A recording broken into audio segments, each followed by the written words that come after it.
Welcome back, guys, to another part of my Pokemon FireRed walkthrough. Okay, so we've reached Fuchsia City. What we're going to do now is we're going to go into the Safari Zone and find the Warden his golden teeth. In the Safari Zone, you can catch a lot of rare Pokemon and a lot of good Pokemon that'll just jump right into your fighting party. So yeah, obviously follow where I've just went if you don't know where it is, and go in this door. So just pay the £500. You get in here to catch some quality Pokemon, and you've got to find. You'll get HM at the end of it if you follow the exact steps that I take. So you go to that first zone into this one. I'm just going to head straight for it, and if I see a Pokemon that I want, obviously I'll attempt to catch it. And the Safari game is pretty simple.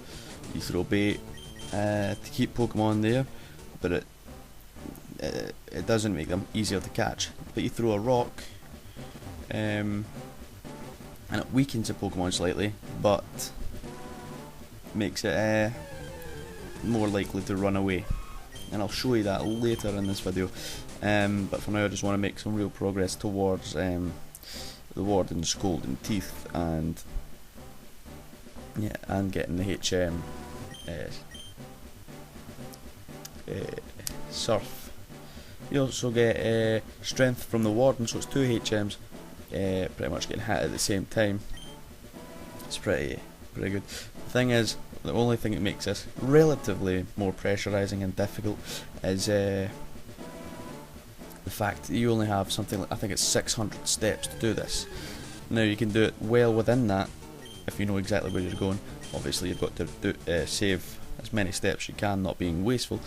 But as you'll notice in this, that I'm actually using up a lot of steps for pointless things. So you can waste a few, but obviously not too much. Now this is where we show what you can do. So you throw some bait, it eats it, and it will stick around. Then you throw a rock, it might run away and it might stay. In this case it gets angry. So I decided to throw another rock, because this is the way I usually play it, and it ran away, unfortunately. You can get a lot of good equipment in here. You can get a lot of TMs, obviously you're getting a HM at the end of it, which makes it pretty worth it. And you can get like protein and carbs and just the likes of that sort of stuff. Basic stuff that costs a lot, but you can find out here and improve your Pokemon in various ways. So yeah, this is going to be a 15-minute part, and then after this, I do it, and then it's in the next video. I'll show you how to get the HM fly, and guess what? I head back to Pallet Town and get a town map. Yes, finally, I'm on the 5th gym, and that is me just heading back to get a map. So there you go. That's the gold teeth right there. Basically, you just walk into that place to the upper part of the screen, and they will give you the HM surf, which is good because now you can surf about. Obviously, you can teach it to Pokemon, and you can move across various bodies of water, which is very handy. And obviously, you need it to get to Cinnabar Island and the Seaform Islands, where I will probably go after I've trained up my Pokemon a little bit, and I might just go straight after Saffron.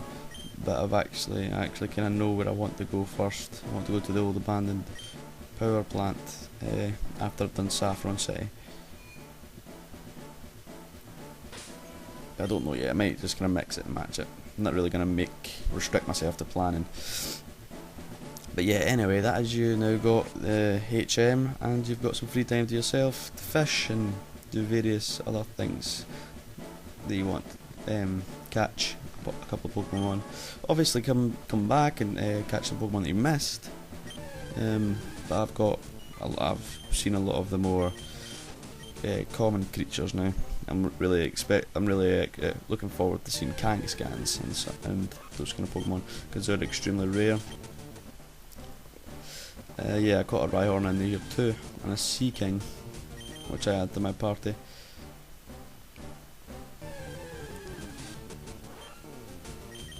So there you go, ding dong. Didn't even catch a single Pokemon, but we got this stuff. So yeah.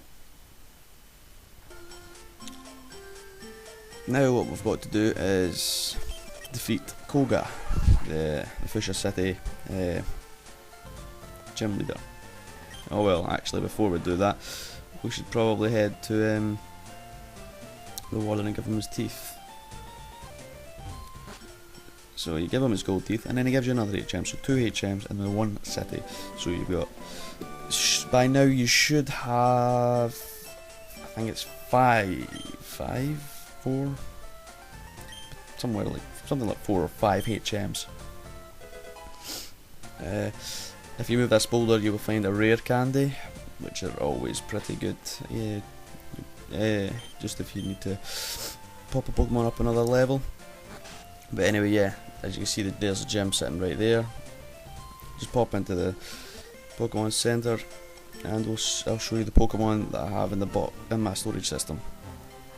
So as you can see, I've got there's Snorlax, starting from Goldeen there. That is the ones that I caught in the Safari Zone. So Goldeen, Nidoran, male version, Rhyhorn, Poliwag, Dodrio, Nidoran female, Seaking, Magikarp, and Execute. So Seaking looks about one of the best ones that I have at the moment, that I've got from the Safari Zone. So I'll replace Paris with that, because Paris is pretty much the weak link within my party, and I'll just teach the trio to cut, because obviously Paris is my current cut master within my party.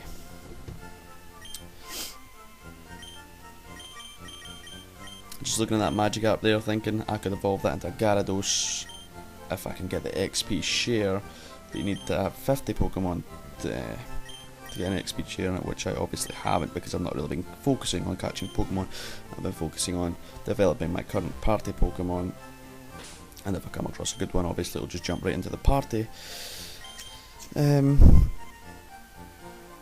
So yeah, now my party's a lot stronger.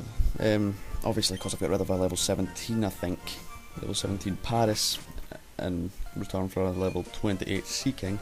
It's also balanced me out a little bit more, because that's me now got a pretty strong water Pokemon. Now I advise, if you've got Pokemon weaker than mine, definitely go and do some harsh and very vigorous training, because obviously I'm currently doing the voiceover after I played the game. Fuchsia, I think I can safely say that the Fuchsia City gym is definitely the biggest. Has definitely been the biggest gym challenge for me so far, because the status problems that Koga likes to put on your Pokemon, it pretty much hits you with a hell of a lot of poison, which is annoying, and the odd confusion. Now, if you look, well, obviously there's an invisible wall that Koga has put up, so you can't just walk straight up to him and challenge him. But once I get out of this battle, I will show you where to look. And as you can see, that's me poisoned already, and I've only been in. I'm not even going against Koga.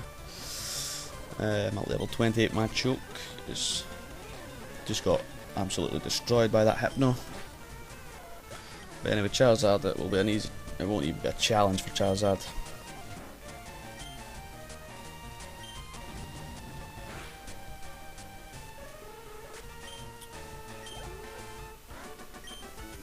Yeah. If you obviously you can't really see the invisible walls, but if you really if you really look closely to the screen, you'll see little white dots, and those are where the invisible walls are. So you can pretty much, if you spot them, you can pretty much walk around the full gym without getting into a single gym battle, I think. But obviously you want to get that little bit of extra training in before you go up against Koga, so battle quite a lot. So yeah, I pretty much just jumped out and healed all my Pokemon. If you look right there in front of me, 4 in the corner of the square, the texture, there's 4 white dots. That is an invisible wall. So obviously just walk around those, and you will have no problem reaching Koga. See, there you go. I've done a little bit of training, healed up my poison Pokemon, and also bought some status healers. Yeah, I recommend you do that too. Buy a few revives, full heals, antidotes. You definitely want to have at least 5 antidotes, because it does spring a lot of poison on you. So there we go. Throw my choke out. I also taught my Pokemon a few new attacks, which I think probably took me a little bit to the next level strength-wise. My choke went from 28 to level 33, so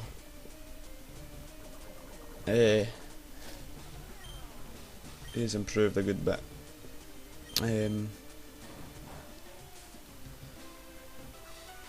You know, obviously you'll see the current, obviously when I go into my party, you'll see the other improvements that the other levels ups that my party has made.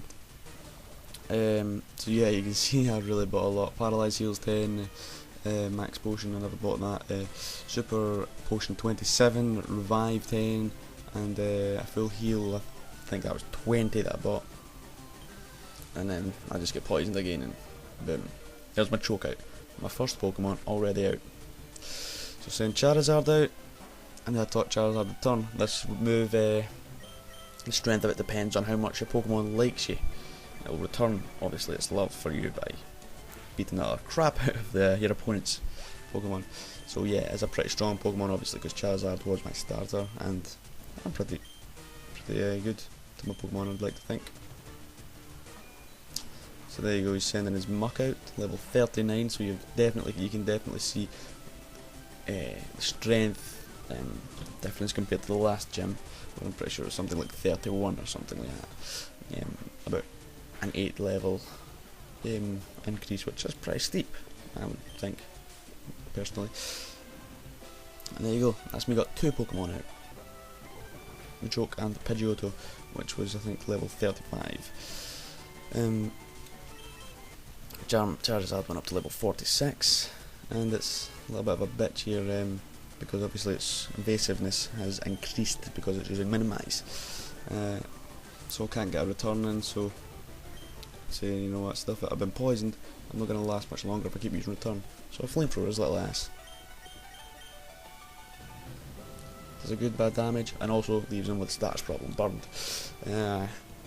So Koga was always the one that annoyed me, because constantly using super potions and full heals and the likes, you know, so really a status problem is pretty good. Hyper potion, there you go. He's also always putting a status problem on 1 or 2 of his Pokemon. Really does leave you a bit of an advantage, obviously, and he doesn't have a full heal, which will get rid of it. I also think this is actually the longest Pokemon gym battle that I've been in, judging by the time, probably something like 6 or 7 minutes. Pretty big.